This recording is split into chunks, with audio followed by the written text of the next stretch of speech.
Hello everyone, আসসালামু আলাইকুম। সবাই কেমন আছেন? শুভ সন্ধ্যা। সন্ধ্যার এই সুন্দর বৃষ্টিময় রাত আপনাদের জন্য অনেক সুখময় হোক।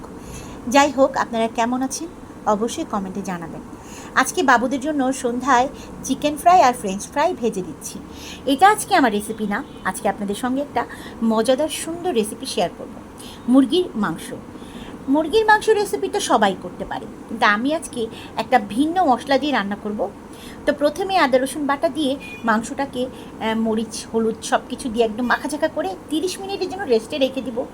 আর তার ফাঁকে আমি আমার বাচ্চাদেরকে টিফিনটা দিয়ে নিলাম, সন্ধ্যার নাস্তাটা দিয়ে দিলাম। তো ওরা খেতে থাকুক আর আমি অন্য কাজটা করে নিই। তেল যেখানে চিকেন ফ্রাই ভেজেছি আর ফ্রেঞ্চ ফ্রাই ভেজেছি, সেই কড়াইতেই আমি আমার মাংসগুলোকে একদম ভাজা ভাজা করে নেব। এমনভাবে ভাজবো যেন মাংসটা মচমচ শব্দ করে।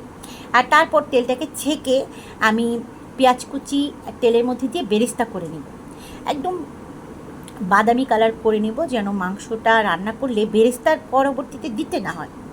তো আমি তেলের মধ্যে পেঁয়াজটা ভালো করে বাদামি কালার করে নিচ্ছি।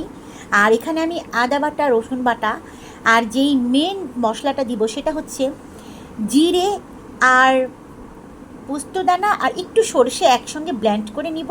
সেটাই আমি আপনাদের সঙ্গে শেয়ার করতেছি, যেটা দিলে মাংসটা ভিন্ন রকম স্বাদ আসবে। তো আমি এখানে হলুদ মরিচ সব কিছু দিয়ে আর ওই মশলাটা এখনই দিব। সেটা হচ্ছে জিরে, এই যে দিয়েছি, এটা হচ্ছে জিরে সরষে আর পোস্তদানা একসঙ্গে ব্লেন্ড করে নিয়েছি। আর এখন আমি মশলাটাকে খুব ভালো করে কষে নিব।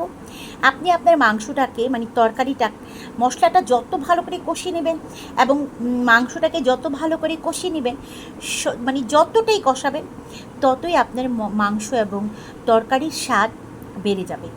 এটা আমার খুব মানে আমি সবসময় এই কথাটা বলি যে মাংস যত কষাবেন তত মশলার ঢুকবে এবং মজা লাগবে।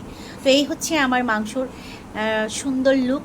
কেমন হয়েছে আমার মাংসটা দেখতে অবশ্যই কমেন্টে জানাবেন। ভালো থাকবেন, সুস্থ থাকবেন, আমার জন্য দোয়া করবেন, আমি যেন রোজ আপনাদের জন্য একটি করে ভিডিও ছাড়তে পারি। আল্লাহ হাফিজ, আসসালামু আলাইকুম, অনেক ভালোবাসা রইল।